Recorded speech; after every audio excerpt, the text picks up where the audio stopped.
எவ்வளவு நுட்பமான ஆங்கில மொழி அறிவு உடையவர் பெருந்தலைவர் காமராஜருங்கிறதுக்கு சொல்லிக்கிட்டே போகலாம். பெருந்தலைவர் காமராஜர் ஐயா அவர்கள் முதல்வராக இருந்தபோது எல்லா அரசு அலுவலகங்களிலும் மகாத்மா காந்தியினுடைய புகைப்படத்தை மாட்டி வைக்கணும்னு ஒரு உத்தரவு போட்டார். அரசு அதிகாரிகள் ஒரு ஜிஓ எழுதி டைப் பண்ணி கொண்டு வந்து காமராஜர் ஐயா அவங்க கிட்ட கையெழுத்து வாங்குவதற்காக வந்தாங்க.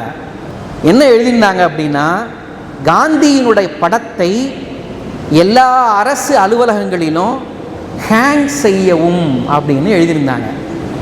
பெருந்தலைவர் காமராஜர் ஐயா அவர்கள் அதில் ரொம்ப முக்கியமான ஒரு திருத்தத்தை குறிப்பிட்டார்.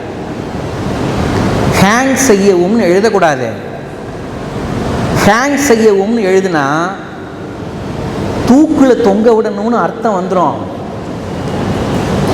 ஹேங் அப்படிங்கிற சொல்ல மாற்றிட்டு இன்ஸ்டால் செய்யவும்னு எழுதுங்கன்னு மிக முக்கியமான திருத்தத்தை குறிப்பிட்டார் பெருந்தலைவர் காமராஜர்.